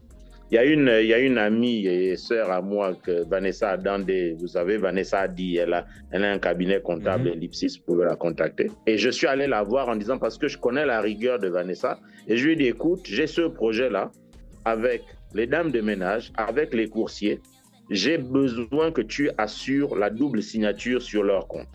Donc, la GOC a payé le cabinet Ellipsis pendant 5 ans pour que Ellipsis accompagne cette dame de ménage à monter sa société de nettoyage. 5 ans après, elle avait, je pense, 60 millions en DAT et une quarantaine d'employés. Donc, je vous dis, c'est ça le message qui m'a séduit chez le président Ligui, c'est qu'il faut qu'on donne aux Gabonais une perspective différente de ce qu'ils peuvent faire en faisant des petits boulots, de là où ils peuvent arriver en faisant des petits boulots. C'est une dame de ménage qui aujourd'hui est chef d'entreprise. Son entreprise s'appelle Net Service. L'autre entreprise, c'est Arthur Evuna. Il a Evuna Express. Il fait maintenant des livraisons partout dans Libreville. Et vous voyez bien que ce ne sont pas des docteurs, ce ne sont pas nos amis qui aiment parler au subjonctif, comme je dis. Ce sont des petits métiers qui finissent par être autonomes et acheter une deuxième moto, acheter un petit véhicule. Elle a aujourd'hui un Renault partenaire. Elle a 40 salariés et elle a un DAT. Et elle avait fixé son salaire à 250 000. C'est de belles histoires comme ça que le général veut raconter aux Gabonais sur ce qu'on peut faire en valorisant juste les métiers que les autres font. Vous savez, quand j'ai ouvert Big Mama, c'est parce que Big Mama a commencé en vendant le mouton en paquet. Là. Et quelle a été la première difficulté que j'ai eue? C'est trouver le papier d'emballage. C'est des aliments pour les volailles que la SMAG ramène. Essayez d'appeler quelqu'un à Libreville et dites-lui d'aller en acheter. Nos frères ouest-africains ont fait de ça un business fermé, opaque. Aucun Gabonais n'entre dedans. Si vous voyez que les autres arrivent à verrouiller jusqu'au papier d'emballage, à la commercialisation du papier d'emballage de couper, c'est parce qu'ils réalisent qu'il y a une richesse qu'on peut faire là-dedans. Mais si vous dites à un Gabonais, va à la SMAG, récupère ce papier-là, crée une petite filière pour alimenter les vendeurs de couper, il va vous dire, qu'est-ce que vous voulez que je fasse avec ça? Là où d'autres se font des fortunes. C'est ça le message de Taxi Gab. C'est pas juste dire que le Gabonais ne peut faire que chauffeur de taxi. C'est vraiment dire, si vous regardez ces métiers sous un prisme différent, vous verrez que vous pouvez construire des montagnes avec. Sur le principe, on comprend justement qu'il est nécessaire d'avoir à se réapproprier ces secteurs et de faire en sorte justement qu'énormément de Gabonais puissent sortir de l'oisiveté. Si on crée de la richesse et que de plus en plus de gens travaillent, c'est l'économie qui s'en porte bien. Donc sur le principe, aucun problème. Mais c'était surtout sur la conception plus large, plus complète de qu'est-ce qui est conçu, à part ces projets qui peuvent être des symboles. Il a une initiative dont je ne peux pas parler maintenant parce que c'est son annonce à lui, mais cette initiative va révolutionner le rapport des jeunes avec la formation et l'acquisition d'expérience en tant qu'artisan. Je préfère m'arrêter là. Dans 2-3 semaines, vu qu'il va gagner le 12, juste après l'élection, vous verrez. Ça va être juste révolutionnaire. Et je vous dis, cette initiative-là, si les compatriotes se l'approprient, ça va être extraordinaire. Attendez juste. Cette partie-là, c'est le tour d'honneur du vainqueur du 12 avril. Je préfère vous annoncer ça comme ça, que ça c'est le final lap. Quand on a gagné et on fait un petit tour pour célébrer, ce sera ça l'annonce à ce moment. Au lendemain du coup d'État, le général Oligui a justement voulu impulser une certaine rigueur, un certain dynamisme et malheureusement, ça n'a pas duré très longtemps. Les scandales de détournement, de corruption n'ont jamais été aussi importants que pendant la transition. Est-ce que vous avez conscience qu'il y a justement des trous dans la raquette de ce côté-là, que malheureusement, le côté militaire ne fait plus peur et ça a eu un effet pervers sur l'ensemble de la transition? Une fois de plus, lorsqu'on a préparé l'émission, je vous ai dit que je vous dirai les choses comme je les vois. Et certaines des positions sont les miennes. Donc, ce que je vous donne, c'est ma position en tant qu'Arnaud Nganji. Elle n'engage pas le président. Et je vais caricaturer. Dans les villages, si vous voyez une jeune fille se faire approcher par un vieux croulant un peu sale, et il lui dit, ma chérie, je veux te voir, allons boire un verre. Cette fille va souvent lui dire, ah, le vieux Moussavou, le vieux Nganji, là, tu me fatigues, tu penses que moi, je peux être ta copine. Vous voyez un peu la scène. Emmenez le vieux en brousse et ressortez-le de la forêt avec ses apparats de maître Njobi ou de maître Bouitis. Et il revient parler à la même fille. Quelle sera son attitude? Le côté respect va revenir tout de suite, on est bien d'accord. Et je pense que ce que les détracteurs du général font, c'est d'essayer justement de faire en sorte que ces apparats de maître Njobi, pour lui, c'est le treillis militaire. C'est le militaire qui a pris le pouvoir. C'est le militaire qui a inspiré la confiance. C'est le militaire qui a inspiré l'espoir chez les Gabonais. Et on essaie justement de le contraindre dans des choses qui ne sont pas lui par des grands discours totalement fallacieux, pour que justement, il parte de cette de la rigueur militaire vers ce que nous, les civils, on aime faire. Et c'est ça là où nous, autour du président, on s'assure que le fait qu'il se soit mis à la disposition de la République pour briguer la magistrature suprême ne lui fasse pas perdre les valeurs que l'armée lui a inculquées, parce que ce sont ces valeurs dont nous avons besoin. C'est toujours mon avis personnel. Je mets toujours qui que ce soit au défi de me montrer à travers le monde. Si vous prenez la France, Arc de Triomphe, Tour Eiffel, États-Unis, Statue de la Liberté, Washington Memorial. Vous prenez tous les pays du monde que nous regardons comme étant l'objectif à atteindre. Aucune des choses qui fait la fierté de ces pays n'a été construite par des régimes faibles ou par des démocraties. La démocratie est un accomplissement. La démocratie, c'est l'objectif que nous essayons tous d'atteindre. Vous parlez comme Ibrahim Traoré. Je pense que s'il le dit, il partage la vision d'un Arnaud Ngandi qui est de dire, regardez, on a fait, je vous donne une anecdote qui m'a choqué.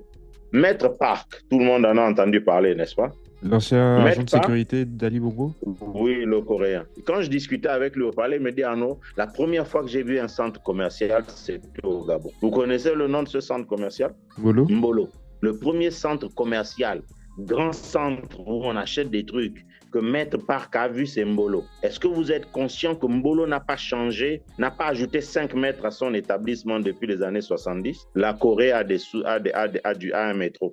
Celui qui a fait passer la Corée des années 70, où il n'avait même pas Mbolo au métro, c'est un dictateur du nom de Park. Donc, il faut des hommes forts à la tête de nos États parce que le laxisme, le petit désordre dont vous parlez là, s'installe lorsqu'on veut être trop dans la peau des civils et on est arrivé. Vous avez vu lors des réformes institutionnelles, tout le monde s'accorde pour dire que la Constitution de 91 est la meilleure que ce pays ait eue. N'est-ce pas? Vous avez entendu ça comme moi? Oui. De 91 à 2023, citez-moi un immeuble de 5 étages que le Gabon a construit. De 91 à 2023. Mais monsieur Nkanji, donc, si on vous comprend, il est nécessaire d'avoir une espèce d'autocrate du moment qu'il est éclairé. Le général Oligui a eu 18 mois, une marge de manœuvre très importante, les résultats ne sont pas probants. Là, il est en train d'enlever le treillis. C'est une fois qu'il deviendra, vu qu'il dit qu'il est civil, qu'il va pouvoir avoir la marge de manœuvre de pouvoir... C'est comme si vous me disiez que M. Ngandi, vous avez trouvé GOC à moins 65 milliards de dettes, 40 à 30 au bout de 2 ans, vous avez échoué. Est-ce que nous sommes conscients de là où nous étions? Est-ce que nous sommes conscients du chaos? Le chaos, les guerres, le désordre, c'est toujours là où les gens essaient de se faufiler pour s'enrichir. D'accord? On se dit, pas vu, pas pris. Donc, il est évident que certains qui ont les habitudes, qui ont la dent longue, se sont dit pendant les 12 mois qui ont suivi la transition que oui, non, en fait, c'est encore la même chose. Et on va encore dire que non, si vous voulez, on vous vire. On va encore dire que non, si vous voulez, on vous tape dessus, mais il suffira que je m'entende avec celui qui va me poursuivre pour que je lui donne un petit bifton sur le côté et puis il va se taire. Donc ça, là, ce sont des habitudes qui ont 50 ans. Vous n'allez pas, et pour ça je vous ai dit, mon acquis de la transition, c'est le changement de l'institution, l'homme gabonais. Vous n'allez jamais, vous pouvez donner aux Gabonais les meilleures institutions du monde. Si on n'a pas changé nos mentalités, si on n'a pas restructuré, reformaté le mindset du Gabonais, que ce soit par rapport aux petits métiers ou par rapport à la République elle-même, ce qui est la valeur du militaire, on pourra lui donner toutes les constitutions, tous les textes, toutes les institutions du monde, on n'aura jamais de résultats. J'ai une femme, en 2009, je faisais la campagne pour Ali Bongo déjà à l'époque, et puis on arrivait à venir voir et on discutait avec une dame, et elle était critique du PDG, mais je vous promets qu'elle ne pouvait pas nous voir en photo. Et donc je lui dis que, mais madame, mais qu'est-ce que vous faites ici? Vous ne pouvez pas venir à un meeting du PDG et être véhémente, à la rigueur, insultante. Vous savez ce qu'elle a fait? Elle m'a dit, après le meeting, est-ce que je peux vous voir? On s'est vu après le meeting, elle m'a emmené chez elle. Arrivée chez elle, elle m'a montré la table, elle m'a montré les marques d'eau qui arrivaient au niveau de la table de son salon. Elle dit, voilà jusqu'où l'eau monte quand il pleut dans mon quartier. Elle dit donc, je mets le matelas sur la table et je dors avec mes enfants sur un matelas posé sur une table. Elle dit, je vous déteste, mais vous êtes les seuls qui pouvaient, pendant la campagne, pas après la campagne, aller déboucher le caniveau qui est là-bas et nous mettre une buse. Donc, je viens parce que moi, j'ai besoin de ça. Et cette réalité de ce que nos populations vivent fait que si vous vous contentez de dire on va donner des institutions, on va donner des grands textes, on va donner des grandes lois, et vous n'allez pas changer les mentalités, vous allez voir qu'on va retomber dans les mêmes travers. Pourquoi est-ce que vous pensez que Port-Gentil est considéré comme une ville insulaire? Parce que le pouvoir d'achat à Port-Gentil est différent de partout ailleurs au Gabon. Les gens qui mangent, qui peuvent payer leur loyer, quand vous venez les voir, vous n'amenez pas un carton de cuisses de poulet. Monsieur Nkanji, ce que je voulais relever, c'est qu'il y a eu justement beaucoup de choses qui ont été professées juste après le coup d'État. Avoir un État un peu plus égalitaire, faire en sorte que la justice soit indépendante, qu'il y ait de nouvelles pratiques qui soient mises en place. Mais pendant cette transition, on a quand même vécu des conditions de détention les plus abjectes possibles envers l'ancienne famille présidentielle. Le président Oligui, qui pendant une interview à France 24 ou à TV5 parle du dossier comme si il était au courant, et donc le secret de l'instruction, il faudra en repasser. Quand vous voyez par exemple l'affaire Opianga, de ce qu'on devait changer, le contraste qu'on devait faire avec le régime précédent, ça n'a pas changé. Les Gabonais le voient, le Mais, mais, constatent, et mais donc en conséquence, eux-mêmes continuent encore les mêmes travers qu'on pouvait relever, et on s'attendait justement à ce que, de la volonté des militaires au pouvoir, on puisse avoir tous ces chantiers qui soient ouverts et on remettait en fait tout d'équerre et le curseur au bon endroit. Ce n'est pas le cas. je vais commencer par l'instruction. Je veux dire, en 2000, le 29 août, allez, le 29, 24 heures avant le coup de libération, le général Oligui était occupé à quoi? Il était patron des renseignements du Gabon. Non, de la garde républicaine. Il Oui, était mais de la DGSS. les services spéciaux, il était à la DGSS, n'est-ce pas? Donc, je trouve que ceux qui mènent l'enquête et quelques informations sur ce que les enquêteurs ont trouvé ne m'apparaît pas comme étant quelque chose d'extraordinaire et d'incompréhensible. Et je pense même que les informations, j'ai envie de dire, même moi au quartier, j'ai certaines informations sur le dossier. À plus forte raison, quelqu'un qui était patron des renseignements. N'allons pas aussi, comme vous avez dit, mettre la charrue avant les bœufs. Moi, je pense que le problème que nous avons, c'est que le chantier est vaste. Tout n'a pas été parfait. Moi, je ne suis pas de ceux qui vont dire que tout a été parfait.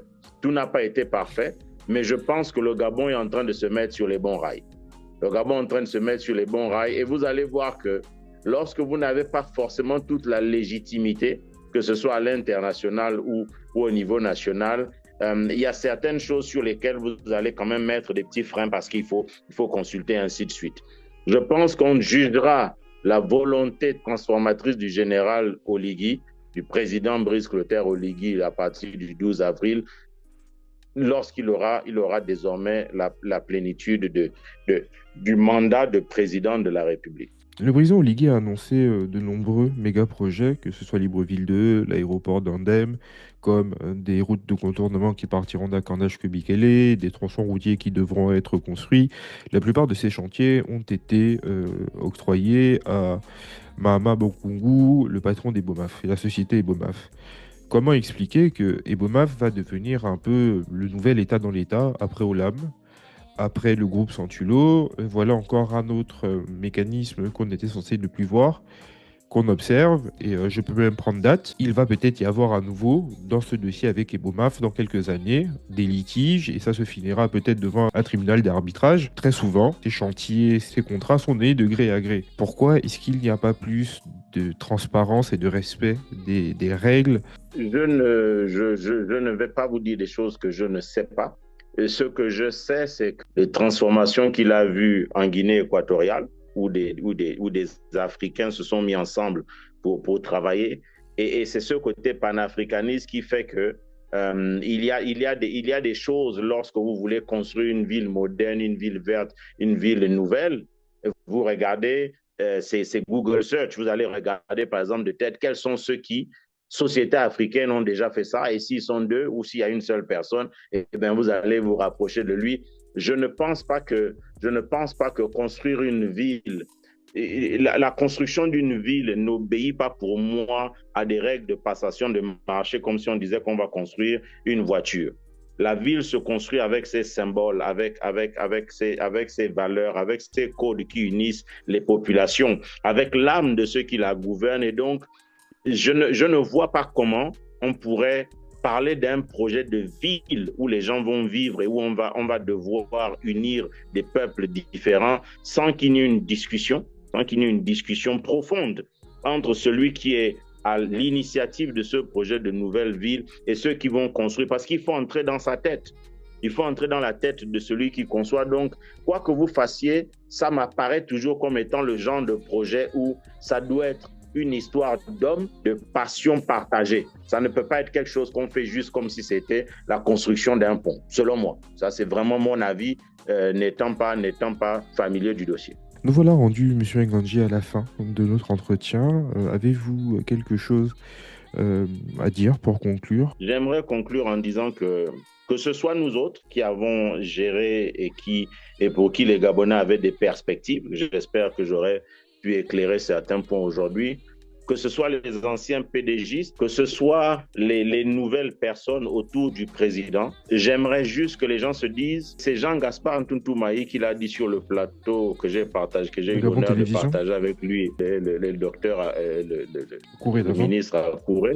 Oui, il dit qu'en fait, il pense que certaines personnes auraient dû passer leur tour. Pourquoi? Parce que les Gabonais ont cette envie de changement, cet espoir qui est né du coup de la libération. Et ce serait dommage que plutôt que de tirer à boulet rouge sur un train qui est juste en train de quitter la gare, que les gens essaient de se dire, this time, essayons d'y croire parce qu'on a vu. Je dis aujourd'hui, on a oublié tout ce qui a été fait au début de la transition, toutes les petites transformations qui ont été faites parce que justement la machine va vite. Je dis juste aux Gabonais qui écoutent de continuer à croire. La personne qui vous parle est quelqu'un qui vous a dit il a démissionné de la GOC, il a démissionné du gouvernement. Le plateau que vous avez eu sur Gabon Première avait Akouré Davin, Jean-Gaspard Ntuntumayi, Arnaud Calixte Nganji Alandji et mon frère Mugiama. Ces personnalités publiques sont connues pour leur caractère et leur tempérament. Acceptons qu'aujourd'hui, il y a un seul homme au Gabon qui arrive à leur partager son rêve. Il y a un seul homme au Gabon qui arrive à prendre de fortes têtes comme nous et arriver à nous aligner vers un objectif commun. Pour moi, c'est magnifique. Pour moi, c'est une image forte de voir ces trois personnes plus Mugiama qui pour moi incarne le renouveau autour de la même table parce qu'on croit tous en la même personne. Là où hier nous étions dans des camps diamétralement opposés. À Okonja, tout à l'heure, on a fait le lancement de la campagne. J'ai eu Madame le ministre Onkanoa, j'ai vu Thierry Otoumou, qui était l'un des contestataires du régime les plus craints à Okonja, vous pouvez vous renseigner. J'ai vu Patrick Onkenkali, opposant. J'ai vu mon grand frère Carlos Okinda, opposant du PGCI. J'ai vu moi, démissionnaire du PDG. J'ai vu Luc Oyubi, toujours dans le cœur du PDG. Est-ce que les gens peuvent juste accepter de parler à nouveau? Ça, pour moi, c'est la réussite de la transition. Oui, pour l'heure. Il y a beaucoup de gens qui se rallient, qui partagent votre idéal. Mais bon, cet attelage, normalement, dans les années à venir, d'autant plus que vous allez rentrer dans le dur, beaucoup vont descendre du train. Donc le mettre en avant n'est pas vraiment un argument d'autorité. Mais je l'entends. Je vous remercie en tout cas infiniment pour le temps que vous nous avez accordé, Je pour cette ne parole voulais pas faire libérée. un argument d'autorité, mais un argument d'émotion. L'homme, le leader, cherche à conquérir le cœur et l'esprit de son interlocuteur. Je dis juste, aujourd'hui, nous étions dans un pays au bord de l'explosion ou de l'implosion et nous avons un arc-en-ciel de tendances politiques autour d'un seul leader. Et ça, ce n'est pas arrivé au Gabon depuis bientôt 50 ans. Quand je vous remercie encore infiniment, Monsieur Nganji, pour cette parole libérée, cet entretien que vous nous avez accordé, je vais vous souhaiter une excellente soirée et bon courage dans cette campagne qui s'annonce très folle et très gourmande en énergie. Merci à vous et bonne soirée.